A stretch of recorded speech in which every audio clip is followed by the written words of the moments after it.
Welcome back to the deep dive. This is where we take some really complex, often challenging source material, and we try to synthesize it, break it down into knowledge that's hopefully surprising, but also useful for you. Absolutely. Today, we are really wading into the deep end. We're looking at eschatological concepts, end time stuff, but it all centers around this one huge foundational idea, the seventh day. We're talking structure, timing, physical reality, the works. Yeah, and it's more than just looking at dates, isn't it? It's like theological architecture. Mhm. The sources you've given us, they lay out this remarkably specific map. It's quite cohesive, actually. Right. They're not just quoting random verses. They're weaving together major references. You've got Genesis, creation, Isaiah's detailed prophecies, Revelations, visions, even cosmic stuff from Till Peter. It all comes together to define this, well, this very precise framework for the final 1,000 years of human history. Exactly. So, our mission today, really, is clarity. We need to unpack this defined future world. What does it mean? When does it happen? And what are the incredibly detailed physical characteristics of this 1,000-year kingdom? We have to define its geography. And there's actually a lot of debate about that in the sources, which is interesting. Oh, yeah. We need to look at its social structure, this whole temporary system of reward they talk about, and maybe the most surprising part, its ultimate role as a kind of final proving ground before, eternity really kicks in. And I think what's really critical for you listening is to understand that the source material, it treats this whole 1,000-year period not as some vague sort of floaty celestial idea. No, it's presented as a meticulously planned, functional world. Right. Tangible. Very tangible. So we're going to help you understand not just what this future world looks like, but when it happens, where it fits in the divine plan, and maybe most importantly, who lives there and what their actual status is going to be. Okay, so let's start at the beginning, or rather with the cosmic clock, you could say. The whole framework, everything that dictates the timing and the nature of this kingdom, it really hinges on a very specific foundational idea, a kind of theological calendar. We're talking about the concept that one day equals 1,000 years. Where do the sources really anchor this idea? Where does it come from? Well, it's anchored primarily in two really powerful passages. The first one, and it's pretty explicit, is 2 Peter 3:8. That's where it says, with the Lord, one day is as 1,000 years, and 1,000 years is one day. Okay, direct. Very direct. And then the second one is much older, Psalm 90, verse 4.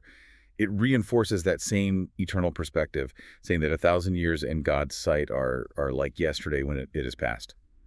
Just a fleeting moment for God. So this connection, one day equals 1,000 years, that's like the bedrock calculation for this whole timeline. Exactly. And if you take that framework and apply it back to the 7 days of creation in Genesis, well, then you're mapping cosmic time onto a 7,000-year plan for humanity. Precisely. And the place we're focusing on today, this 1,000-year kingdom, it therefore gets explicitly defined as the seventh day. It's the seventh 1,000-year period of human history. Ah, okay. And this immediately links back, doesn't it, to the Genesis creation story. Specifically Genesis 2, verses 2 and 3, where God finished his work and then he rested on the seventh day. The Sabbath. The Sabbath. So that theological connection defines this kingdom as the ultimate Sabbath rest, a period of rest, of divine fulfillment after the long, hard 6,000 years of fallen human history. That connection is really important because the sources, they seem to use a whole bunch of different terms almost interchangeably. We need to be clear, they're all pointing to the same thing, right? This finite 1,000-year Sabbath period. Oh, that's absolutely vital, especially when you're navigating this kind of complex prophecy. You need that clarity. Yeah. So the sources, they define this 1,000-year kingdom using a really precise set of synonyms. Let's list them out. First, and probably most chronologically relevant, is the seventh day, or you could say the seventh 1,000 years. That's the timeline anchor. Got it. Second, the new heavens and new earth, often abbreviated NHNE. That signals this complete renewal of creation. Makes sense. Third, paradise, or sometimes Eden restored, that emphasizes this return to a perfect sort of pre-fall state. Like going back to the garden. Exactly. Fourth, the third heaven. Now that references the Apostle Paul's vision, described in 2 Corinthians 12. Right. Caught up to the third heaven. That one. And finally, fifth, the Sabbath, which ties it all back to God's original rest in Genesis. So the sources use all of these basically synonymously to describe the exact same 1,000-year phase. Okay, that's clear. Now let's define the bookends of this phase. What are the immediate, really dramatic events that have to happen to kick off this Sabbath rest? Well, the start signal is pretty much the highest point of biblical prophecy, isn't it? It's the return of Jesus Christ. That marks the end, the defeat of the current world system. But crucially, this transformation, this rest, it can't really begin while the main architect of sin is still around, still active. So simultaneously, with Christ's return, the sources are very specific. Satan is immediately confined. And the source uses a very particular term here, which is interesting. Satan garot. Satan garot. Okay, that's specific. Why that term? Does it imply something particular about Satan's identity or his role in this context? Well, the use of garot, it often translates to something like the strong one, or it can refer to a particular ruling entity in some theological text that seems intended to make sure we understand this is the central power of evil we're talking about, the ultimate adversary. Not just some lesser demon. Exactly. This specific entity is seized, bound, and rendered completely inactive, thrown into the abyss, the bottomless pit.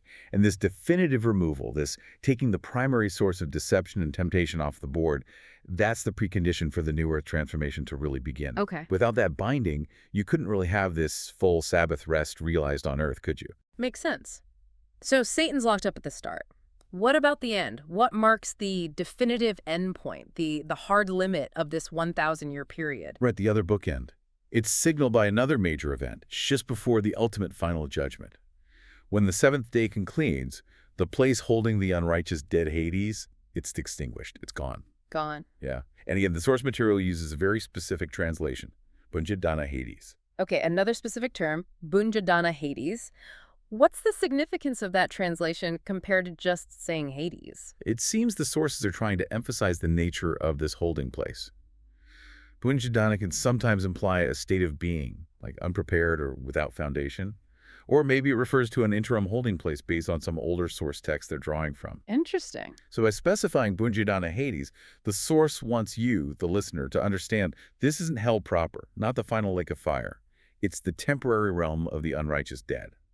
It's designed solely to hold the wicked until that final accounting. Just a holding cell. Exactly. And this realm, this temporary holding cell, it just vanishes. Poof. Or it's annihilated. This happens right before the white throne judgment. It echoes Revelation 20, verse 13, where death and Hades give up their dead. And then death and Hades themselves are thrown into the lake of fire. Right. So the 1,000-year kingdom is strictly bracketed, evil confined at the start, and the interim prison for the dead destroyed at the very end. Okay, so we've established the timing. It's precisely the seventh day, this 1,000-year block. But now we need to move from the sort of abstract timeline into the physical reality. Because this isn't just a spiritual tune-up, is it? The sources, and they lean really heavily on Isaiah 35 here, they describe a profound, tactile, terrestrial renewal. Let's dive into the details of this new world's geography. What does it actually look like? Yeah, the description it's pretty breathtaking, actually, because it focuses squarely on reversing the toughest parts of our current fallen world. Scarcity, desolation, physical suffering, infirmity.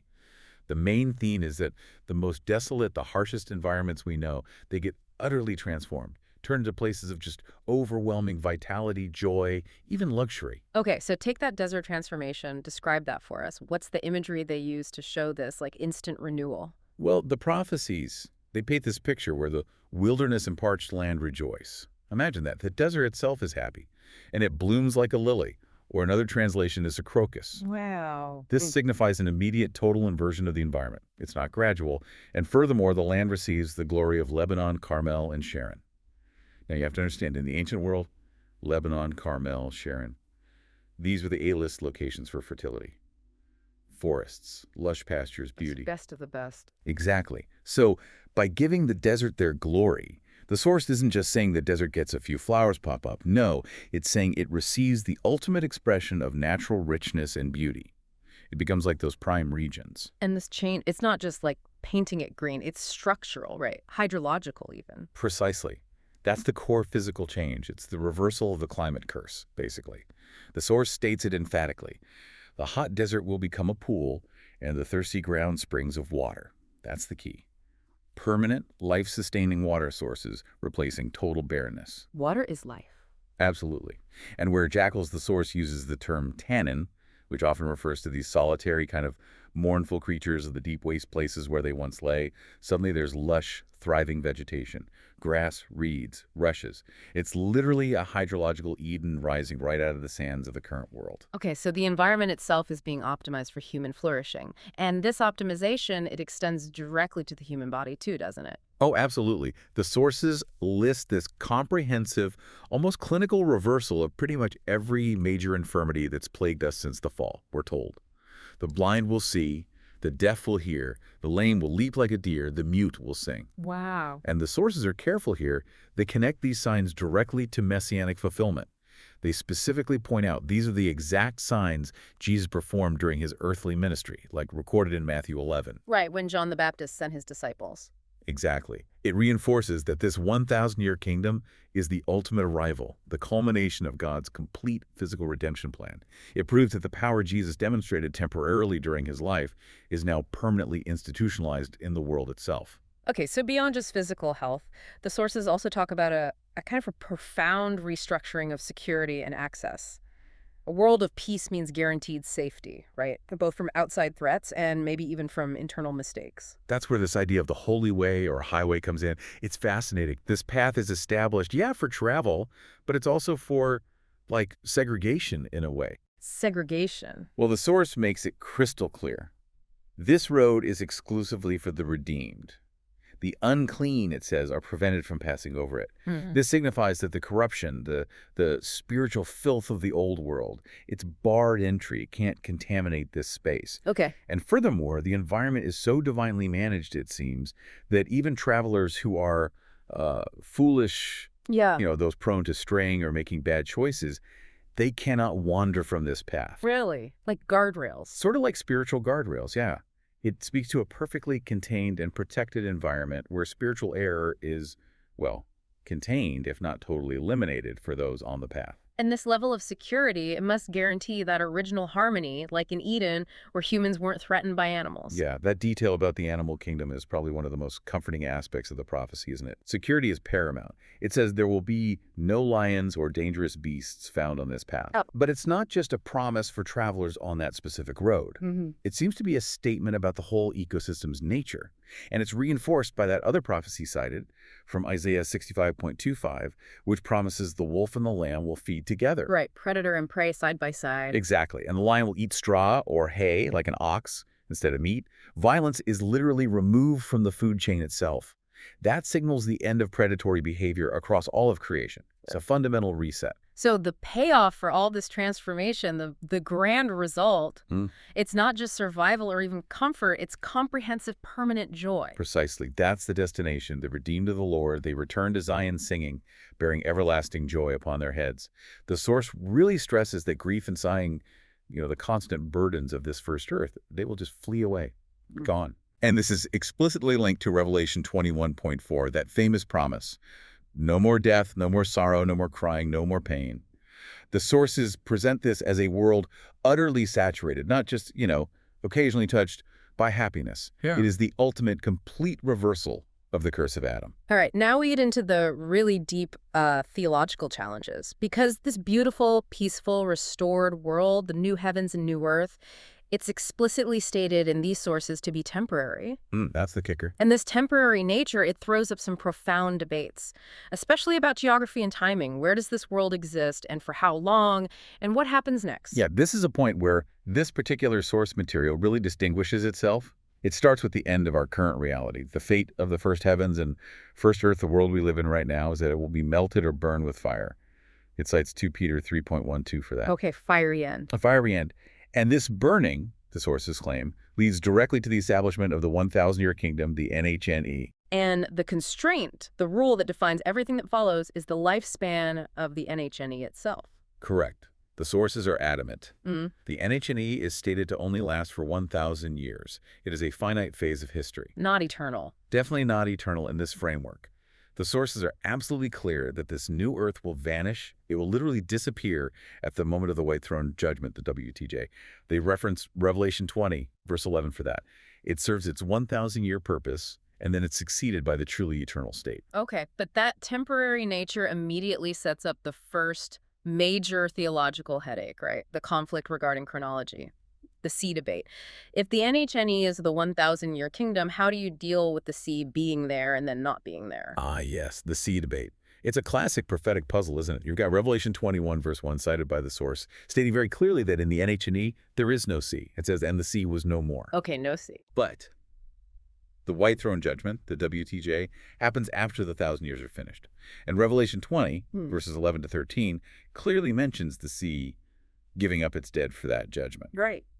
So the logical dilemma is simple. If the sea is still around or participating in the final judgment, it must still exist during that judgment. But that flatly contradicts the description of the new earth having no sea. You can't have it both ways, seemingly. So how does the source material try to navigate this apparent contradiction while still sticking to the idea that the NHNE is the 1,000-year kingdom? You said there were two competing views presented. Yeah, they outline two ways to think about it. The source's preferred way, let's call it view one, basically involves interpreting the word sea at the WTJ non-literally, metaphorically. Ah, okay. How so? They argue that if the 1,000-year kingdom must be the NHNE to fit the seventh-day model, then the literal sea must already be gone by the time of the WTJ. Therefore, the sea mentioned giving up its dead at the judgment must be something else. Like what? Well, they suggest maybe it's the glassy sea, that metaphorical element mentioned earlier in Revelation, near the throne. Or, perhaps more compellingly for their argument, maybe sea is used there as a metaphor for the vast mass of the world or the nations. They cite Revelation 17.1, where the great harlot sits on many waters, which are interpreted as peoples and multitudes. But wait a second. If the source is pushing for view one, isn't that a bit convenient? Like, interpreting Revelation metaphorically only when it creates a problem for their timeline? Does the source address that potential criticism, that risk of selective interpretation? That is exactly the internal tension they have to manage. They acknowledge the alternative, view two. If you stick rigidly to a literal interpretation of sea in both places, then view two says the NHNE must logically happen after the WTJ in the truly eternal state, because the literal sea still exists during the judgment. Which blows up the whole seventh-day calculation from section 1. Completely destroys it. So to preserve that foundational 7,000-year timeline, the source argues that the reference to the sea at the WTJ has to be symbolic. It has to represent the masses of ungodly people coming forward for judgment. That way, the literal sea could have vanished 1,000 years earlier, fitting the NHNE description, and the timeline holds. It's a necessary synthesis, you see, to keep their whole chronological framework intact.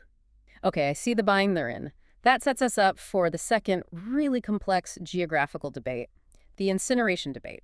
If the first Earth, our current Earth, is burned with fire, as 2 Peter says, where exactly is the new Earth located? Is it this same planet, just restored and purified, or is it a completely new, separate place altogether? Right. This debate hinges entirely on what you understand that burning in 2 Peter 3.12 to mean. And again, we have two main theories presented. Theory A argues for geographical separation, a completely different location, and is based on the idea of ongoing judgment. Okay, let's unpack Theory A. It says the burning of the first Earth is tied directly to the judgment of those evil entities. The source calls them the Red Beast, representing world government, and the Earth Beast. Yes, and the crucial piece of evidence here is the timeline related to the lake of fire. Revelation 20, verse 10, confirms that the beast and the false prophet are still burning in the lake of fire 1,000 years later, when Satan finally joins them there. So the burning is continuous for them. It suggests the mechanism of that judgment is continuous, yes. So if the ruling entities of the first Earth are still perpetually burning somewhere, the logic of Theory A follows that the first Earth itself, the domain they ruled, must also still be burning somewhere else. It continues to exist as a separate geographical location, a physical arena of perpetual judgment throughout the entire 1,000-year kingdom. Wow, like a cosmic crime scene preserved in fire. Something like that. And if the first Earth is this perpetual bonfire of judgment happening over there, then the new Earth, the place of peace and rest, it can't be the same place, just cleaned up. Right, it has to be somewhere else entirely. Correct. Therefore, Theory A concludes, the new Earth must be established in a different location. It cannot be the restored original Earth. It's a completely new creation, geographically distinct from the burning site of judgment. This theory emphasizes replacement, not rehabilitation. Okay, that's Theory A, separation and replacement. But Theory B offers a radically different view, doesn't it? More about restoration. Yes. Theory B takes a different angle on the burning. It argues the burning is primarily focused on judging the controlling entities, the spiritual powers behind the scenes, not necessarily the physical destruction of the planet itself. It posits that the burning is the judgment of the fallen angels and the demonic forces who possessed and controlled that world government, the Red Beast, and basically polluted the physical Earth. So if it's the spiritual darkness, the controllers, that are being burned away, then the physical planet could potentially be salvaged. Precisely. That's the core of Theory B. Mm-hmm. If only the corruption, the spiritual controllers and the evil systems they built are the target of the fire and judgment, then the Earth itself, the physical planet, could theoretically be restored after that purging fire. It could become the new heavens and new Earth. So the NHNE would be a purified, decursed version of our current planet, staying right here in the same cosmic spot.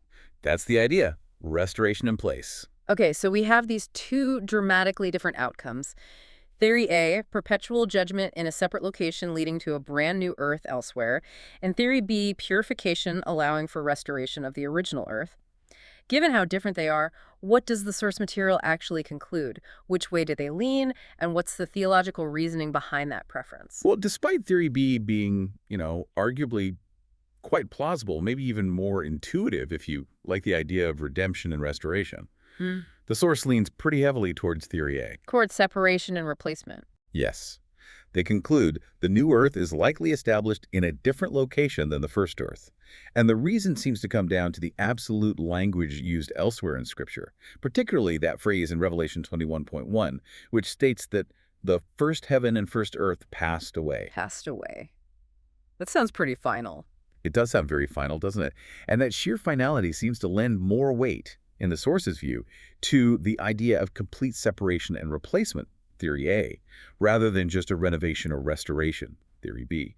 So the NHNE gets defined in this framework as a distinct temporary creation, entirely separate from the first Earth, which continues to exist somewhere else, perpetually under judgment. That is a staggering concept, isn't it? A world of perfect peace and restoration operating, maybe even side by side, with a place of continuous, perpetual destruction. It really highlights the absolute division that gets established when Christ returns. It really does. And if the new Earth is a different location, the sources are quick to confirm it's still very much terrestrial.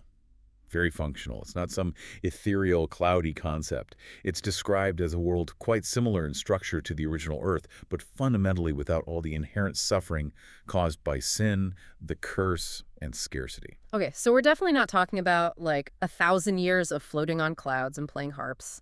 What does daily life actually look like in this NHNE? What evidence do the sources give that, civilization continues, that people do things? Well, they provide quite a bit, relying heavily again on Isaiah, this time chapter 65. It details the surprisingly industrious and productive life. It actually sounds like a return to the original mandate given to Adam in the garden, Yeah. to tend and keep it. Well, it says people will actively build houses and then live in them. They will plant vineyards and eat the fruit from them. This is clearly labor activity, but it's presented as enjoyable, fulfilling labor. And crucially, the sources emphasize their labor won't be fruitless. What they build won't crumble, what they plant won't fail, and crucially, their products won't be seized or stolen by others. Ah, so guaranteed economic justice, basically. You get to enjoy the fruits of your own work. Exactly. For a very, very long time. That seems key. And the sources also confirm that family life continues. That reinforces the tangible, physical nature of this world, doesn't it? Yes, that's a major point. And the distinction from, say, the angelic state. It says people will have descendants. Their offspring will remain with them. So it's a continuation of human life, family structure, community, but stripped of all the trauma, the difficulty, the pain associated with the curse on the first Earth. And this continuation of life, it ties directly into the restoration of long lifespans, right? It does. How dramatically does the lifespan change? Well, dramatically. The sources state that longevity returns to something almost like pre-flood standards. Maybe not fully immortal for everyone, but close. How long are we talking? It says a person dying at 100 years old will be considered basically a child.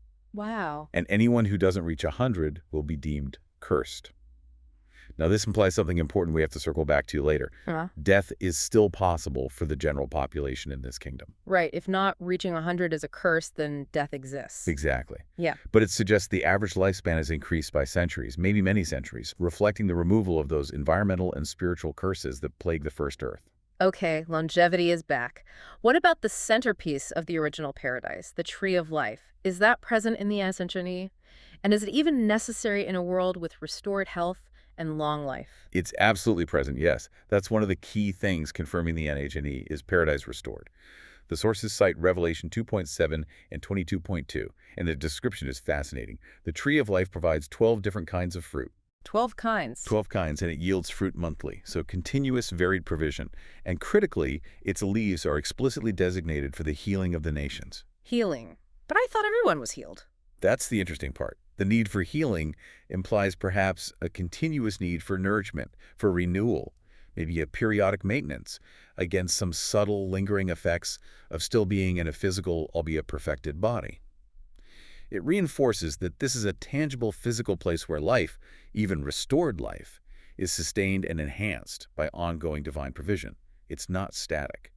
Interesting. Okay, let's pivot now to the social structure, the politics maybe. The NHNE is explicitly called a world of reward. How is this temporary system of reward structured, and who is it primarily for? Right, the reward system. It seemed to be hierarchical, actually, and based entirely on the faithfulness people showed back on the first earth during their lives before the kingdom. The reward is specifically tailored for those who demonstrated incredible loyalty and perseverance, particularly highlighting the martyrs and witnesses. Those who paid the ultimate price or stood firm under pressure. Exactly. And the source illustrates this using that parable from Luke 19, the parable of the minisful pounds, where the faithful servant is rewarded with authority over 10 cities or over 5 cities. Ah, so it's about governance. It seems so.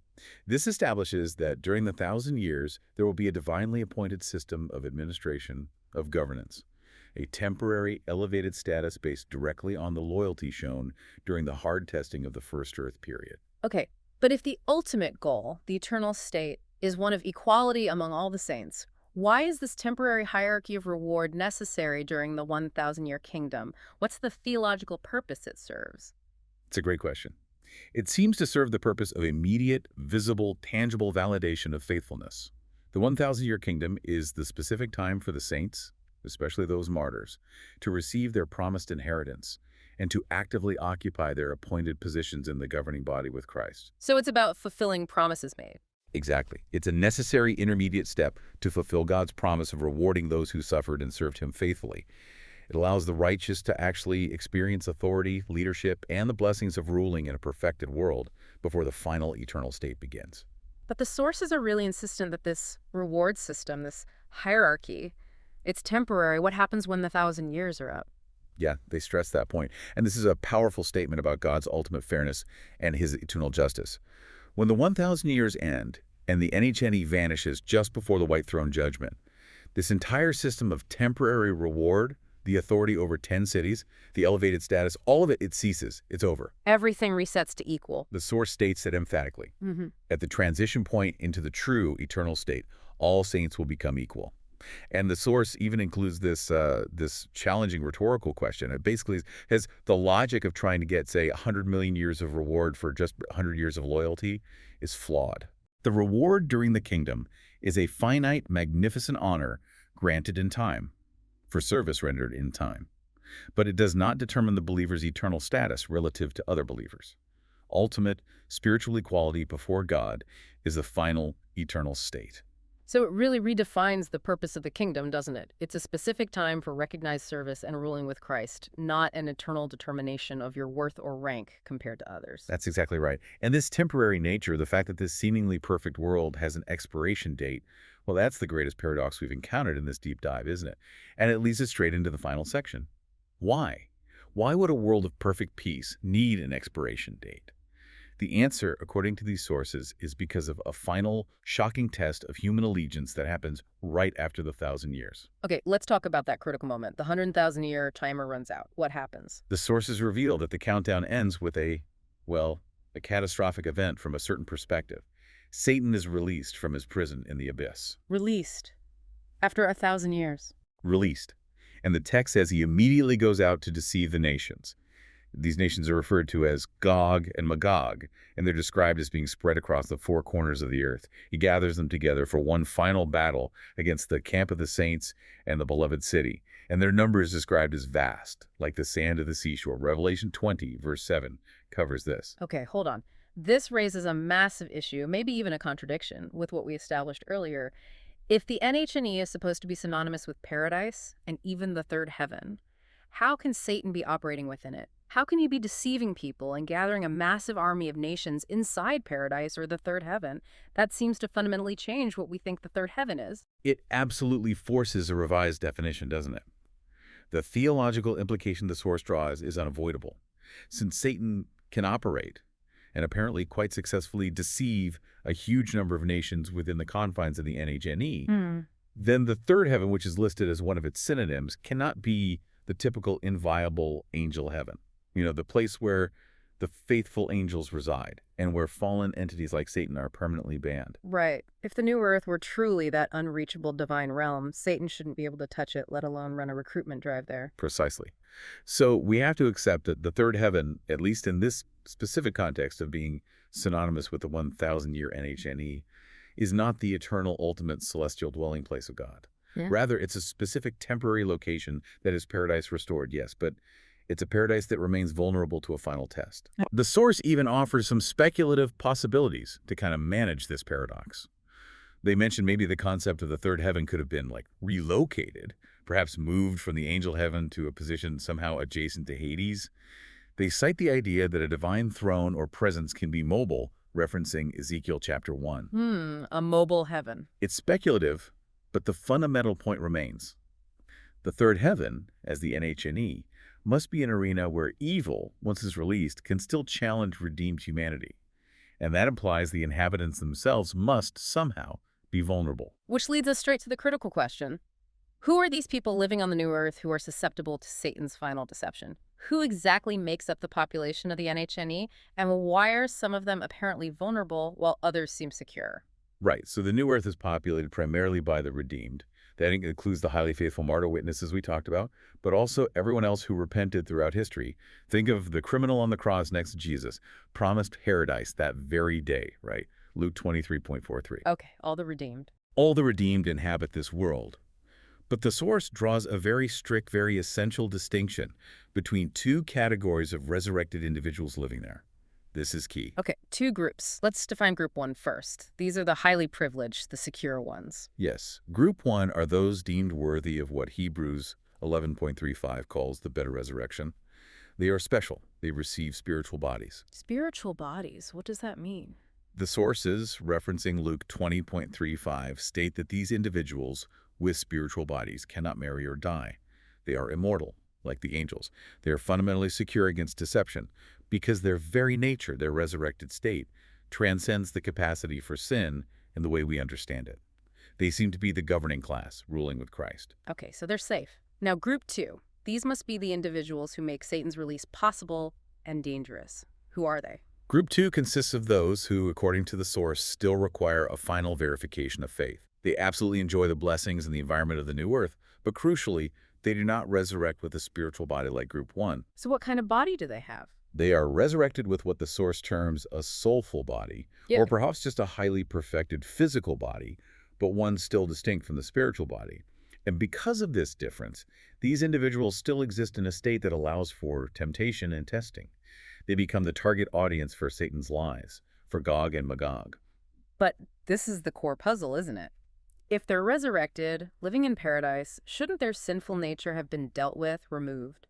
Why on earth would they remain vulnerable to Satan after 1,000 years of perfect peace? The vulnerability, according to this framework, stems entirely from the type of body they possess. Because they have a soulful or physical but not spiritual body, they still possess the latent capacity for temptation.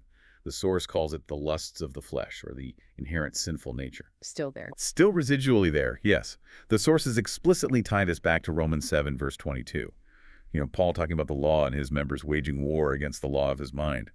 Even in this perfected state, that potential exists for them.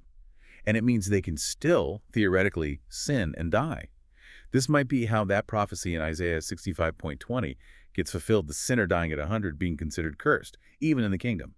It applies to this group. But wait, if they're living in a world with no sorrow, no pain, as Revelation 21:4 suggests is the state during the kingdom, How is that sinful nature only triggered after 1,000 years? What's keeping it in check for a millennium? Now that is the subtlety of this now thousand-year test period. During the kingdom itself, while Christ is reigning physically, while Satan is bound, while provision is perfect and the tree of life is available, during that time, the sinful desires of the flesh inherent in that soulful body are effectively suppressed. Suppressed, not eradicated. Exactly. The suppression is a function of the perfect divine environment. The physical presence of Christ, the guarantee of peace and provision, the absence of the primary tempter, Satan Karat. Oh. In this perfect setup, the latent sinful nature within the soulful body remains dormant, inactive. The source explicitly uses the Revelation 21.4 context, no sorrow, no pain, to describe the state of being during the kingdom for these people. So the NHNE isn't actually a state where sin is utterly impossible for everyone. It's a state where sin is suppressed by perfect conditions and the absence of the tempter, at least for the second group. Precisely. And when Satan is released from his prison after the 1,000 years, he acts as the catalyst. He's the spark hitting the tinder. He preys specifically upon this physically embodied group 2, deceiving them, making them believe there's something more desirable, maybe more autonomous than God's perfect rule. The vulnerability that was merely dormant for a millennium suddenly resurfaces, and tragically they gather in vast numbers for that final, futile rebellion. So the 1,000-year kingdom is temporary, ultimately, because this large group of people, resurrected with soulful bodies, requires both a long period of reward and blessing, followed by a final, decisive verification of their free will and allegiance when they're confronted, one last time, by the ultimate embodiment of evil and rebellion. It provides a really sobering, complex answer to why the kingdom has to be temporary. It serves as the ultimate proving ground for those who, even after resurrection and experiencing paradise, still possess the capacity to fail the test of faith when confronted by the ultimate force of rebellion. #tag outro. Yeah, and if we try to connect all these detailed pieces back to the bigger picture, what the source material seems to establish is that the 1,000-year kingdom is this ultimate phase of restoration. It's equated with paradise, with Eden, with the Sabbath rest. But, and this is the crucial point, it's fundamentally finite, not eternal. It's presented as this meticulous period of immense reward, of governmental service alongside Christ, but ultimately also as a final, necessary test of human allegiance.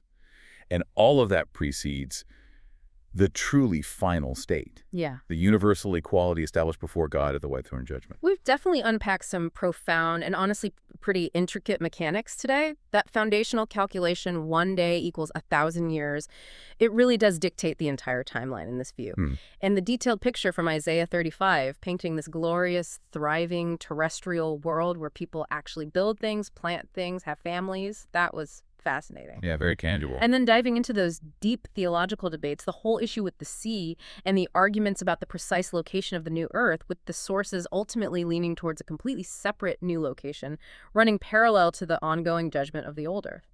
That was complex. Definitely complex. And maybe the most intricate detail of all was that distinction between the different types of resurrected bodies. Yeah. You have the secure spiritual body group, who are like the angels, and then the soulful body group, who, despite living in paradise, still harbor this dormant capacity for sin. And that's what makes them susceptible to Satan's final mass deception after the 1,000 years are over. So wrapping this all up, what does this mean for you listening right now? We spend this time discussing a world described with perfect health, perfect peace, perfect prosperity, but it's explicitly defined as temporary. It ends when the ultimate opportunity for rebellion returns. What does it tell us theologically about the nature of human free will, maybe even about divine justice, that true, final, ultimate peace and eternal equality seem to require this preliminary stage? A stage with a time limit, a period where evil is suppressed but not eradicated for everyone, and then a final decisive test before the full measure of eternity is granted. Why is that verification seemingly necessary, even after resurrection for some? That, I think, is a profound thought to carry with you until our next deep dive.